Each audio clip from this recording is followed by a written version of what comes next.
did not discuss in much detail, and this time there was because the lab on fracture toughness we shrunk it. So I will just discuss a few details on fracture toughness part, and then I'll give you some problems, and then you solve it, submit those problems by next week. No lab report for this session, only for this session. There should not be any confusion. And that's it. So let us begin.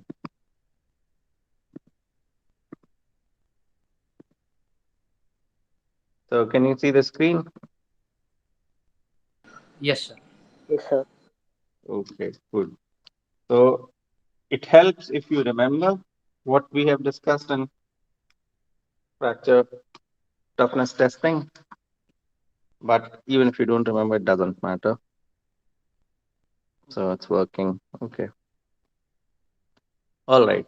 So what we discussed in our fracture toughness lab was plane strain fracture toughness. So that we represent as K1C, right? And what is the difference between plane strain and plane stress is similar to human dividing everything into categories. Uh, so like good or bad or North Pole, South Pole. But well, North Pole, South Pole is a wrong example. But usually in nature, things are not that discrete. So if you have a specimen which is very thick, what will happen? It is not related to thickness, although it is explained. Uh, the idea of plane strain and plane stress is explained using thickness, but it is not related to thickness because thickness is a relative term. So suppose this is my specimen, which I'm going to test for fracture toughness. So what we have done is we have used in our fracture toughness specimen a 3-point bending specimen, which looked like this. It was a rectangular bar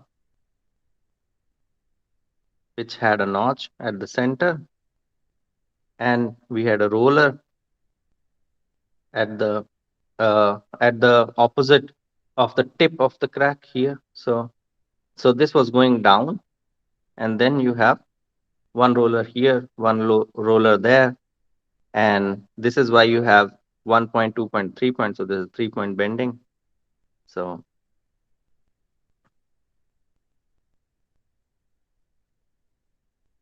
this means that there can be displacement.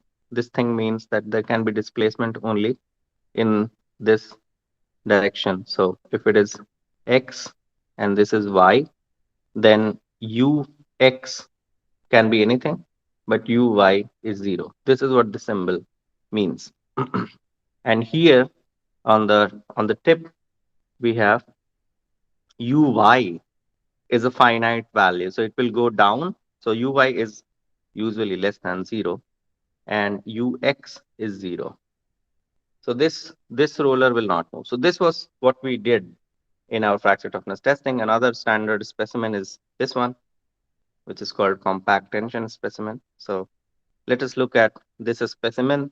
And what happens is that if you have very large specimen, so with huge amount of thickness, then the strain in this direction will be how much? So this is x. So this direction is x. This direction is y. And the thickness direction is z. Okay, so epsilon z will be delta b divided by b, right? And if b is very high, and because it is a metallic material, you cannot have much strain here. So delta b will become insignificant. So strain will become insignificant and it will tend to 0, right? And this is the condition which you call plane strain condition. But this does not require the thickness to be very high. So it is not that B should be much larger in order to make the strain value coming to zero. What else can we do so that the strain will be approaching zero instead of just increasing the thickness? What else can we do?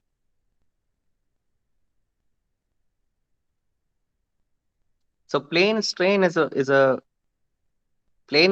situation when the strain in the z direction is a, or in any other direction, but in this case we will stick to the thickness direction, is approaching a value of zero.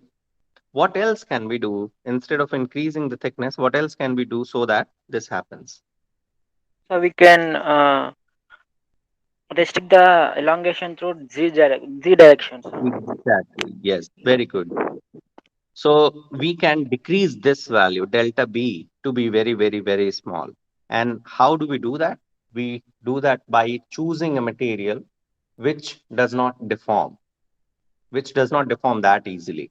So if you choose a very strong material, then your delta B, irrespective of your thickness, even if it is a very thin specimen, uh, your delta B will be very small. And in that case, even for the thinner specimen, you will be in the plane strain region. But what I was the point I wanted to make was, so that is one situation. Another situation is plane stress, where you have sigma in the z direction. So it doesn't mean only sigma cz, but also sigma yz will be zero, and sigma xj will also be zero. So all the stresses in z direction will be zero, and that situation is plane stress situation. Okay. so so these are the two categories where we divide the fracture problems or fracture specimens. So one is plane strain, one is plane stress. The point I was trying to make was that it's not true that specimens are either plane strain or plane stress. The real situation is a mixture of these two. So the material is a part of the material experiences plane strain situation, a part of material experiences plane stress situation. And you cannot really locate and tell that this part of the specimen is in plane stress and that part is in plane strain. Okay, that is a little complicated thing. But to simplify, that's what we do as a human being. We divide things. So if you plot sigma zz, then it takes this kind of form along the thickness direction. So at the surface, the stress is zero. And as you go inside, the stress increases. Sigma ZZ. Okay, it's not sigma YY. So sigma YY is in that direction. Sigma ZZ is in the thickness direction. So that stress will increase. It will increase and it will become maximum here. And then it will be a little bit there for a certain distance. Then it will drop down again to zero value. Similar thing will happen to sigma YY also. Okay. And in order to see the combination of all the stresses, you can plot maximum principal stress, and maximum principal stress will also show similar behavior, not same behavior, but similar behavior. So, so the point is that at the surface, you have zero stress, and at the center, you have maximum stress. So this part you can imagine to be under plane strain, and this part you can imagine to be under a complicated situation, which is not plane strain, neither plane stress. Of course, here you have plane stress condition. Okay, but that's a point. That's just a point. Okay, so so we cannot really divide specimens into plane strain and plane stress condition. What happens? So what we have studied was plane strain fracture toughness testing. So when this situation is good or valid, and in order to have that, we made sure of certain things. So we made sure that the smallest dimension of this specimen is greater than 50 times of the plastic zone radius, which was 2.5 into K1C divided by sigma naught whole square. Was it 2.5 or 25? think it was I think it was 2.5. So but So, but that we can see, So this is 1 by 6 pi in plane strain, K1C by sigma naught whole square. So 50 divided by approximately 18. So yeah, so this is 2.5. Okay. So the smallest dimension should be greater than or equal to this value. And why did we do that? So that the plasticity is contained. Plasticity is very small. And plasticity is not small when the condition is plane stress. When the condition is plane stress, why the plasticity is not contained? Because the stress is lower in comparison to plane strain condition.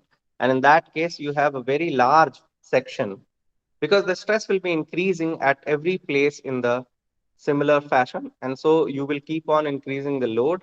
And there will be a situation when the stress crosses the yield point, and then that will be happening at a larger area.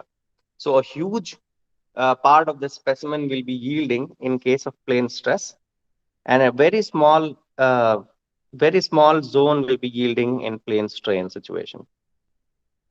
So in order to make sure of plane strain condition, you have this criteria. And then you had, if you remember, there were three types of curves. And in those three types of curves, you again make sure that the 5% second line intersection is at least lesser than one-fourth of the 80% drop of the load. Uh, so corresponding displacement to 80% drop of the load. So that displacement should be at least one-fourth of the intersection with the displacement, which happens at a 5% lower slope from the load versus load line displacement curve that we have discussed. Now, we have, in theory, we have also learned what is J integral. Have you gone through that lecture?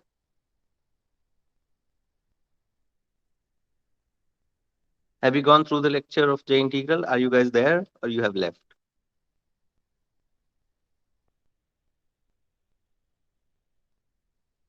Shivaji, So I did not go on to the lecture, so that lecture. why? Charvak?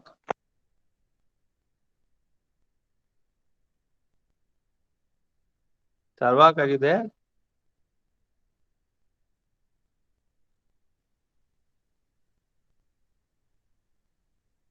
Okay.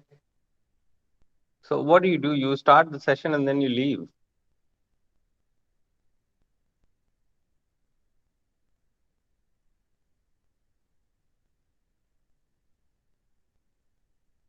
Harshvardhan,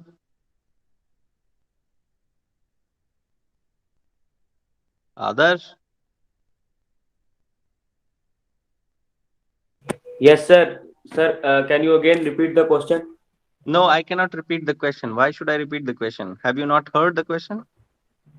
Yes, sir, but it was not clear. Sir, internet Why issue it is was there. not clear?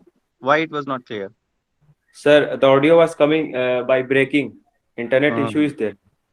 This is the advantage of being online, no? You have all these excuses to make. When I was asking if everyone is there, why didn't you respond? Was that also not clear to you? Forget about Yes, sir, it was question. clear. Hmm? Yes, sir, it was clear. It was clear. So then why it took so much time for you to respond? Anyways, this Yeah. is not new. This is accepted. I know that what you guys do, so do what you can do. Anyways,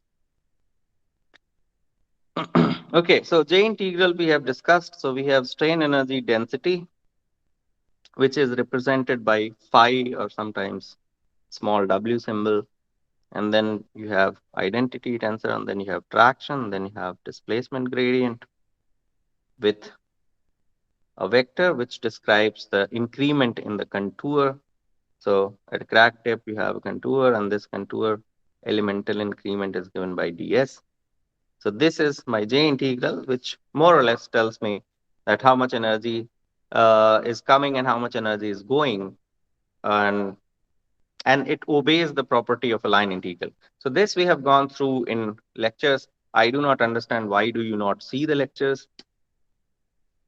So Avnish, Charbak, you have not seen the lecture, right? Have you seen the lecture on J integral? Yes, sir. Yes, sir. And who was that? Shivaji. You said you have not seen the Yes, lecture. sir. Yes. Okay. Anish, please mark who has not seen the lecture, and they should not Yes, sir. get any attendance for that. Okay. Okay, sir. Others, Okay. have Okay. you seen the lecture on the integral? Yes, sir. What is traction? Sir, what is? Traction. What is T here? What is this? Oh, sir, it was in the means formula, but like how to explain it, that I don't know. Okay. Cut his attendance also. Then who next is there? Okay, sir. Kanupriya. What is the strain energy density? How much strain is there in a particular unit volume? You couldn't be more wrong. So, So, okay. So sir, her this one attendance I know. also. Like W there. Who is speaking? Sir, I others. Yeah, tell. Sir, that strain energy density was W in the lecture. Like Yeah, I the have written W here also. If you are watching this screen, you will see this. yes, yes, sir. Now, so W, like it was J is equal to like W dy minus something, some term was there. So that W was strain energy density. Yeah, but what is strain energy density? Uh, sir, that one, what is? Hmm. So it was in the formula in the video. It was told that it is that, but like what is the meaning of that? That I don't know, sir. It is like an energy density, like energy per unit volume, I think. Sorry, sir. So are Network you is saying little. that we have not discussed the strain energy density in the lecture? Are you Yes, sir. saying It that? was told that term was you told that term, but I can't remember that what is S- like the definition. Sorry, sir. I got disconnected. Power cut Who is is there, this? so yes. Who is this? Who got disconnected? Sir, me, Charvak. Charvak. Okay, Charvak. Yes, So sir. you have gone through this lecture on J integral. Yes, sir. Okay. So can you explain all the terms in this equation? Can you tell me what is the line integral and what is the property of line integral? Uh, Sir, means line integral. Sir, sir, I know J integral is path independent and line integral, sir, we can say. mm, Why J integral is path independent? Uh, Sir, because whatever conventional fields are means there, they are not dependent on path. So means they dependent on final and initial position. That's why J integral is path independent. It is not thermodynamics. We are not studying thermodynamics, so there is no state dependent variables and path dependent variables here. Yes, sir. Hmm? So Yes, in sir. this line integral, you do not, which property you are saying is, which is the initial position and final position in this?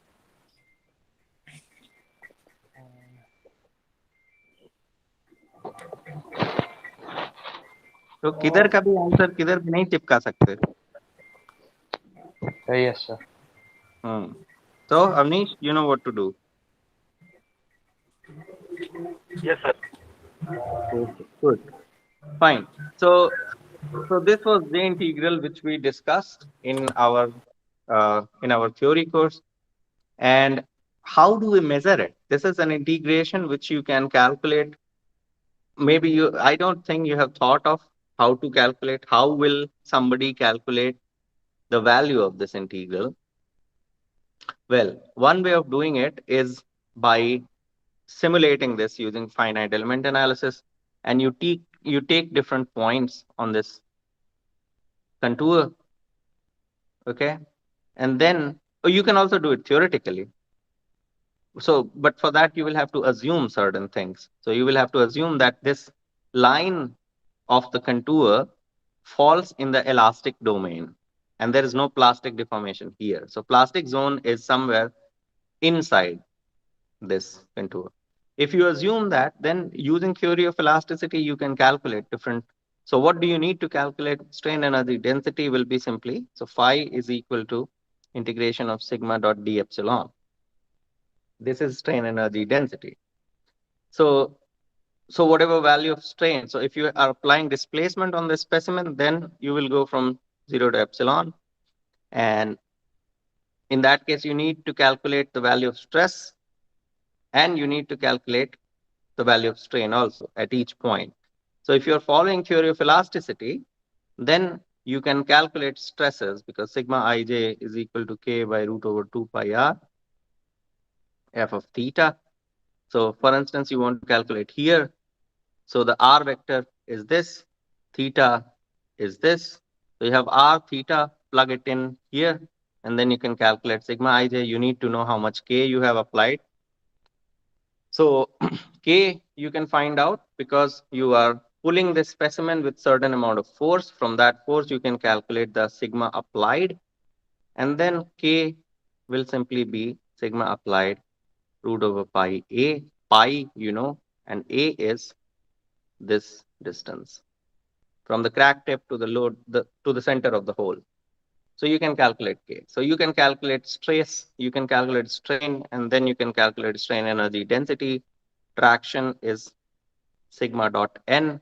So for that, you need to find out the normal vector. At every point, this normal vector will be changing.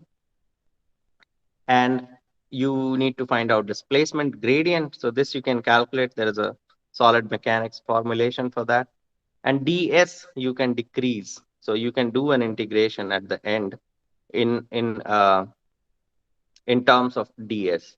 And this is how you calculate theoretically the value of J integral. But how do you can also calculate doing FEM, but how do you calculate the experimental value of J integral?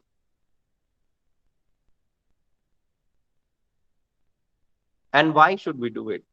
So we have explained a little bit on, in theory course, we have explained a little bit that why J integral is important and why K cannot be used everywhere. Because K needs a specimen which are very, very thick. And even for a steel, for steel, usually the value of K1C can be 100 to 180. It can be lower also. So 50 to 180, in that range, you can easily have the value of K1C. And sigma naught can be 200 to 500 or more, but general range is this. So if it is, let's say 100 by 200, so you have 0.5 here.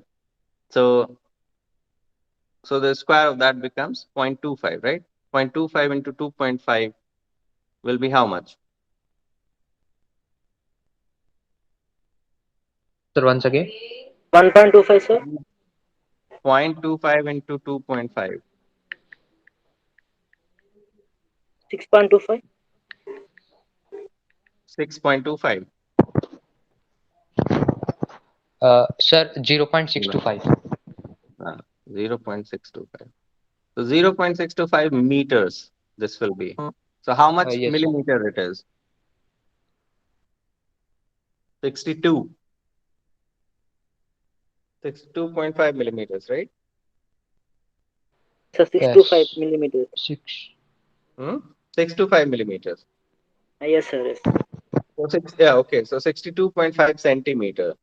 62.5 centimeter is approximately how much? 30 centimeter is 1 feet, one scale. So, so it is more than 2 feet. So if you follow this criteria, then if you have a material which has 100 megapascal root meter of fracture toughness and 200 MP of yield strength, then you will have to make a specimen which is more than 2 feet thick. And in order to, so, and the specimen dimensions scale according to thickness. So if this is 2 feet, then from here to here, this distance should be 2 times of that. So 5 feet. And then this distance is 1.25 of W. So 1.25 into 5 feet. And this distance is 1.2 of W. So you can imagine a sample made up of steel, which is bigger than you, and you have to test that. So what kind of machine you will need? So these are the practical problems with K1C. It doesn't work for ductile materials. It can work for cast iron. It can work for glass. It can work for brittle materials, but it will not work even if you apply Irwin's plastic zone correction. It will not work for steel which are ductile like this. So this is why we need J integral. And how do you calculate J integral experimentally? So in order to in order to measure the value of J integral experimentally, you need to understand how to describe J integral, not like a line integral, but in terms of physical meaning of that. So J integral simply tells you the rate of change of potential energy per unit crack length. Okay. So A here is the crack area and pi here is the potential energy. So if, for instance, you plot the load versus displacement behavior for a specimen which is having a crack length of A1, and then you plot another load versus displacement for another material which is having crack length of A2, and A2 is greater than A1, then you will get this kind of plot. The question you should ask is why the load for a higher crack length will be smaller. The answer is obvious. So I'm not giving you the answer. If if you do not know the answer, then you should ask it. Okay, fine. So if you keep on plotting for higher, so as the crack length increases like this, you will have load line displacement plots going down like that.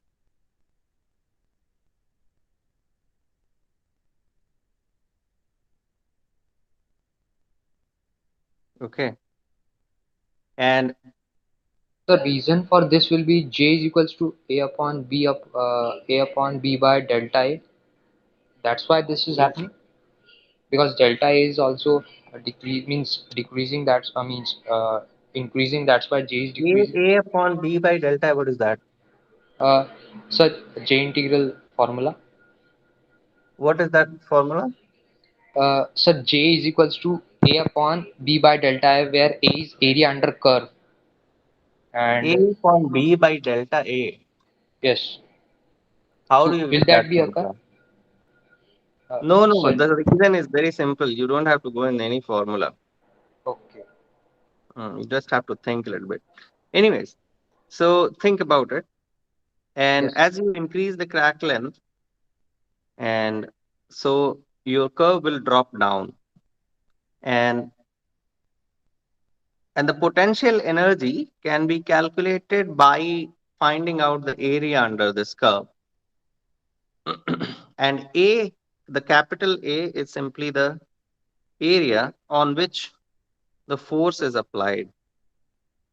So if this is your specimen, then the area on which the force is being applied is, so you have something like this.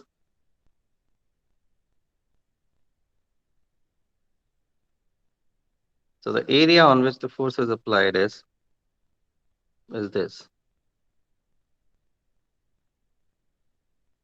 Okay. So this is A.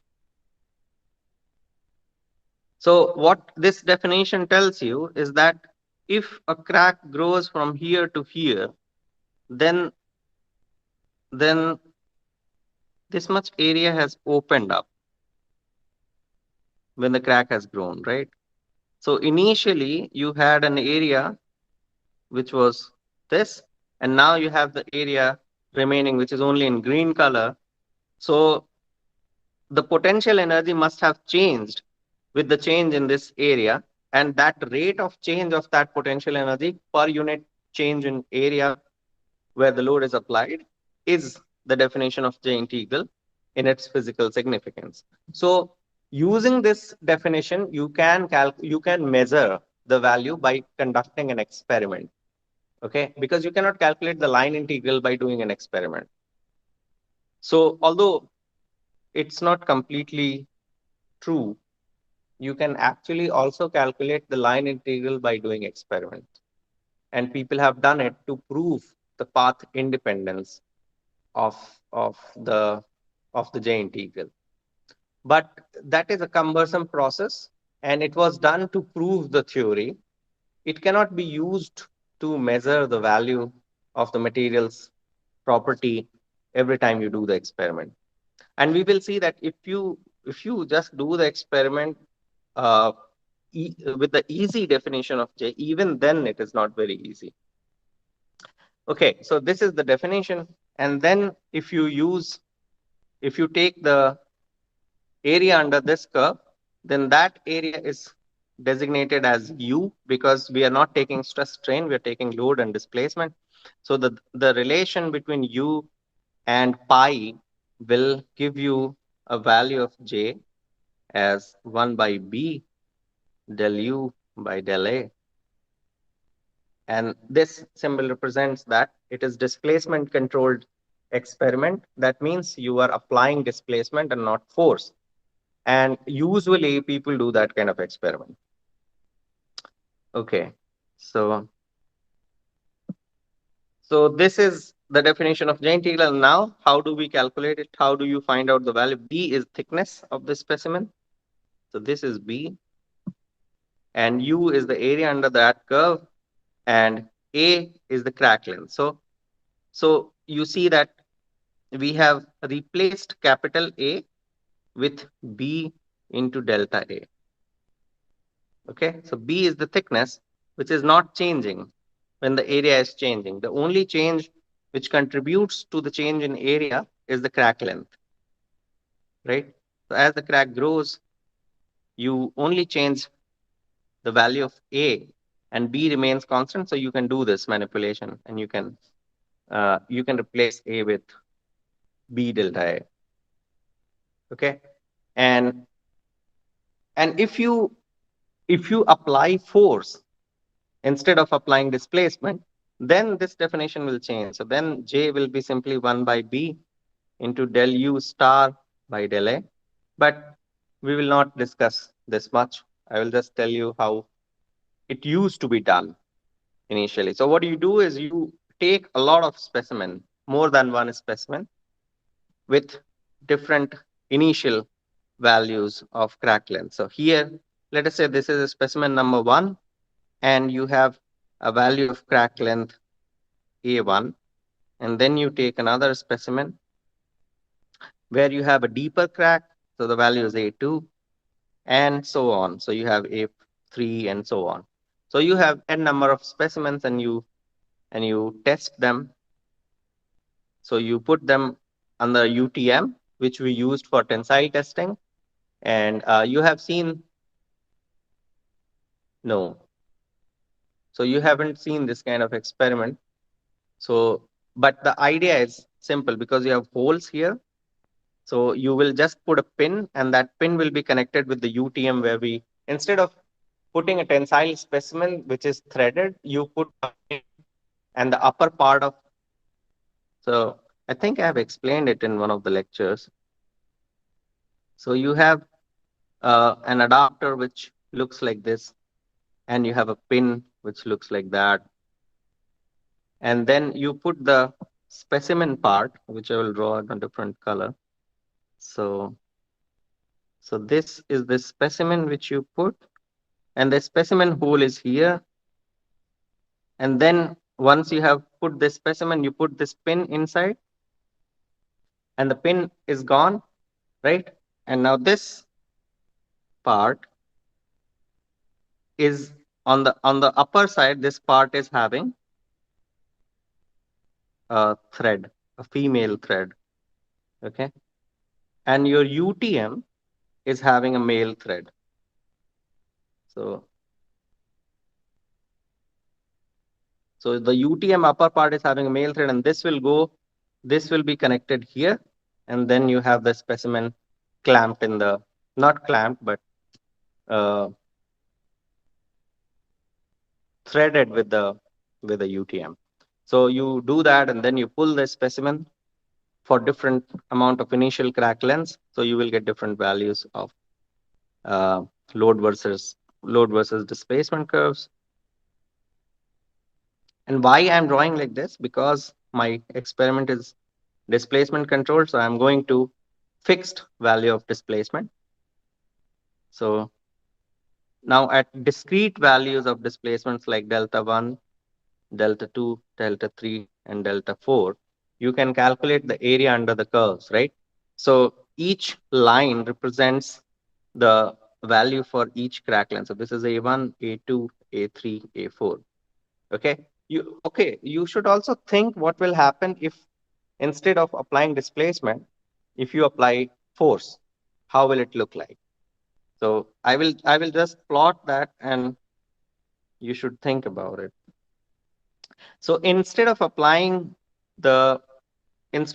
the displacement, if I apply force, then still you will get similar curves, but the plot will look a little different.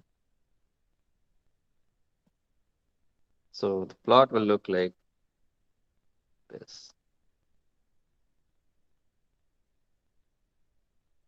Okay, so that will be the difference because here I'm applying displacement, so I'm stopping at constant value of displacement. Here I'm applying loads, I'm stopping at constant value of load. And in that case, this area which we discussed, so this is load applied. So in that case, this is the area. So what is this area? This area is U star, which is simply integration of delta dp. And U, which we are calculating here, is integration of PD delta. Okay. So these two areas are different in load controlled and displacement controlled experiments. But usually people do this kind of experiment because there is a safety reason behind it. And fine. So for different crack length values and for different values of applied displacements, you can calculate areas. So this area, which I have just shaded, belongs to crack length value of A4 at a displacement of delta 1, right?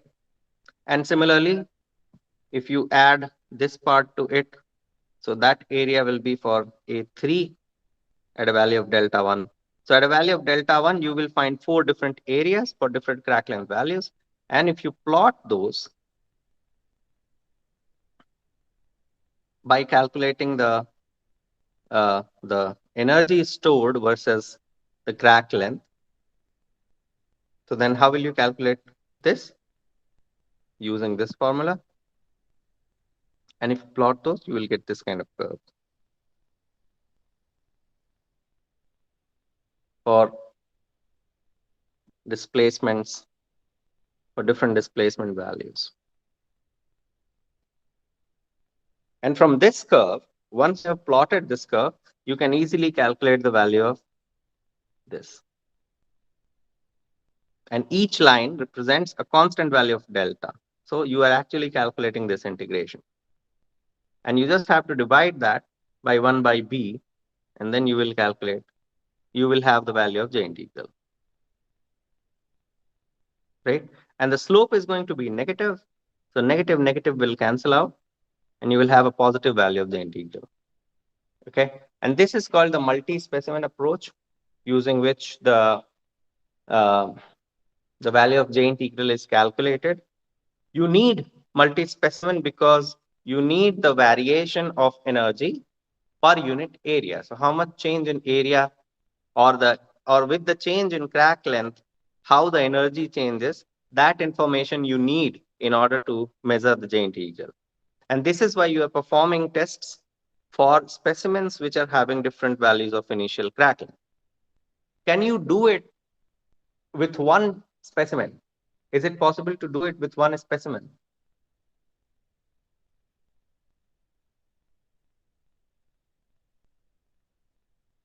Can we do this experiment using one specimen? Sir, if So I think no, there sir. is not possible, sir, if there is slightly means only Already a crack. little How can we variation like in the graph. If that's the case, then it's okay, but otherwise we won't be able to do it. What is the case when it's okay? Sir, if there is means the graph is slightly less means sir, the graph is that delta 1 is slightly more close, then that will be the case. Slightly more loose. I believe, sir. Sir, I don't know. Hmm. Maybe I am wrong, but Hmm. No, what do you mean by more loose? means sir, for if we do for one graph, the deviation Hmm. should be less. Means that curve deviation Hmm. should be less. That whatever uh, is drawn over there, it should be means so area under curve should be less. If we can compress it somehow, then it will Hmm. be okay. Hmm. For Or once, it is possible to do using single specimen, no but sir. no, Means I'm saying, I'm not hypothetically asking. not possible. I'm telling you that it is possible to do using one specimen, and there we relate the J integral to the energy. It is actually relatable to the energy, and but that will be too much, I think. So del Difficult. U by del A can be related to del of delta by del A, or it can also be related to del P by del A. So if you are applying force, okay, then you will use this definition. If you're applying displacement, then you will use this definition. Okay. So the change in energy, if you are applying force, then you can relate this change in energy to this, and you can relate the change in energy to this if you're applying displacement. And using this relations, you can you can calculate the value of J integral using single specimen, but there is a problem. So you need to unload this specimen at regular intervals. Why? Because you need to find out two parts of the energy. One is elastic energy, and another is plastic energy, plastic part of the energy. So irreversible form of energy. So elastic part of energy is stored in the material. Elastic deformation is recoverable, right? So that part of energy is available. If you unload it, it will come back. So that means that amount of energy is released, or that energy will be used to form the new surfaces when the crack grows. So this is the energy which can be converted to create new surfaces. But plastic energy is irreversible. So this gets dissipated in the material, and it cannot be used for anything else. It is consumed by the material. It is consumed by the dislocations. They have moved, they have locked each other, and that phenomena cannot be reversed. So, so that damage is done. So that energy is gone. That energy has been taken by the material. Only this energy, which material takes, but it is also the material will be it will give you back if needed. Okay. So there are certain theoretical problems here, which is it is not possible to discuss all those things, but what I can tell you is J integral, when it is tested using one specimen, then you can break it into two different parts, J elastic plus J plastic, and J elastic can be calculated by simply relating it to the stress intensity factor. So that is K square by E, plus J plastic can be calculated by a factor and the area under the curve. So, so this. So this is simply uh, 1 by B into del U by del A. So B is there, and area divided by the ligament is related with a factor of eta is related to this del U by del A. Okay. Any questions so far?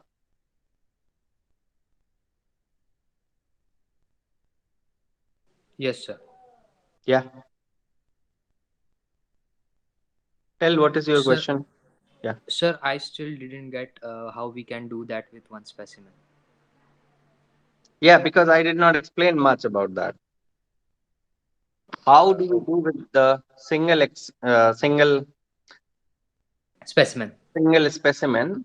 Why do you need to have multiple specimen? Because you need to find out the variation of energy with the change in the crack length, right? Yes, sir. Where is that diagram? Yeah, here. So as the crack grows, you have change in areas, and you want to know that how much energy has been released or consumed by the material with the change in area. And in order to find that out, you do different tests at different crack lengths, and then you calculate the areas, and then you find out the difference in the areas, and then you are good to calculate it. But this is possible to do in one experiment, because if you keep on loading the experiment, in these experiments, what is happening? The crack is not changing, right? So crack length is A1, it will not change. A2, it will not change. You are loading to a maximum load value, and once the load starts dropping, you stop the test. Why do you stop the test? Because you don't want the crack to grow, but it will grow if you don't stop, right? So Yes, if sir. you start with an initial value of crack length A1, let's say, and you have loaded this specimen, and if you keep on increasing the value of force, at certain point the crack will grow. It will start growing, right? Yes. Okay.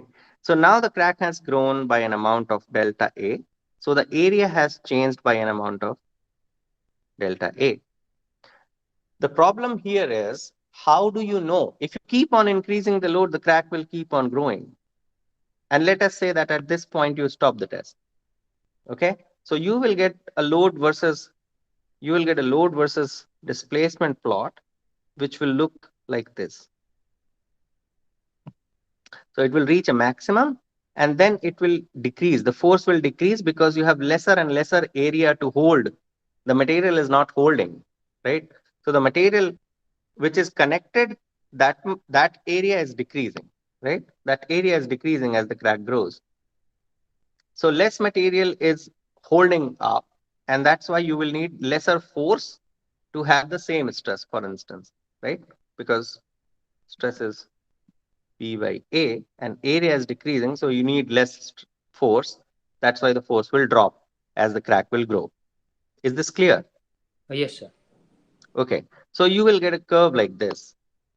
So you have information of delta A, which you can measure by different methods. There are different methods to calculate that how much amount of crack length has happened at every point of force you have uh, calculate. See, when you do experiments, you get force values, right? This you have seen in experiments. You get different force values. So, for instance, if this is 100, so you'll get 100 Newton. So this is force 100 Newton, 110 Newton, 120, 30, 40. So these force values are at different interval of time, because the machine is recording at different intervals of time. And at the same interval, you can calculate the value of dA, which is delta A, by using the machine and different methods like a camera, which is looking at different points. And by digital image correlation, the camera will change the value of delta A in an electrical signal, which will be captured by the machine, and it will give you directly the value of delta A, which is, let's say, 0.002, 1003, and so on. Okay. So you have the information of delta A, you have the information of force. Can you calculate this? Can you calculate this? Yes, sir. No. Sir. Okay, okay, okay, okay.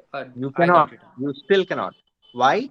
Because you do not know. If you want to plot the variation, you need to find out that how much energy has changed, for instance, at this delta A. How much energy has changed, for instance, at this delta A. That delta, that delta, Okay, that okay, delta. okay, sir. Okay. How do you know that? You don't. So, in order to do that by single testing, you will have to unload it and reload it, unload it, reload it, unload it, reload it, unload it, reload it, and keep on doing that. So, these are the points at which you will be able to calculate del U by del A at these unloading points. This method is called unloading compliance. Oh, Unloading compliance method. And this is also called the single testing method by which you can calculate the J integral. Although there is a problem which we in the field of fracture mechanics ignore it. The problem is that J integral does not allow two things in theory. One, crack extension. It's not allowed because if you allow crack extension, the theory will fail. Second, it doesn't allow unloading. And we are doing both. We are violating the theory of J integral by performing this test. So the cover up is that we are not unloading that much. It is just a little bit. So I think that much should be allowed. So this is the argument. So you can unload only to 20% or 10%, 10 to 20% of this load value, this load value. This is what the standard says, that you should not unload much, but any amount of unloading is against the theory of J integral. Any amount of crack extension is against the theory of J integral because J integral is derived from the idea that the material is non-linear elastic. Okay?